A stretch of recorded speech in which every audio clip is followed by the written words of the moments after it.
খারাপ সাথে একজন একটা ঘুষ করে নয়। ওই ভাই এই সৈদালি দোকান কোনে নে ও যে দলঙের মাথা যে ওই দলঙের এই দলঙের মাথায় না? ওই দলঙের খবর ঠিক আছে তাহলে আমরা খবর ইনশাল্লাহ ভাই ভালো হয়েছে কথাটা কয়ে দিই।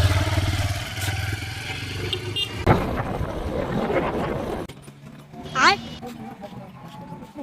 বাইগান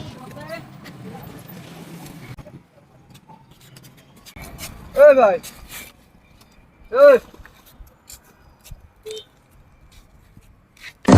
কি দিছিলাম মুখে আইলাম ভাই আমি গোয়ালপাড়া থেকে। এটা আমার হুন দোকান করে বুঝছেন না, নাম হলো সৈতেল। একজনে জিজ্ঞেস করলাম কই দলঙের মাথায় সৈতেলের দোকান, দলঙের মাথায় এত খেতা দোকান তো বেশি চলে দিছে না, দোকান দোকান আছে না। শালার পাগলের কথা বলছো না তুমি এই স্যার হলো তোমার গোষ্ঠীতে পাগল তুমি একলাই না আরো পাগল আছে লুই লুই যে অন্য দোকান দেখো না তোমার মাথায় কুই সেগুলো একেবারে চলে কি গেছে দোকান যাও বলে যাও হ্যাঁ তাহলে উনি কইলো দলঙের মাথায় করে দলঙের ছাম হাইতে যাবো। যাইবে না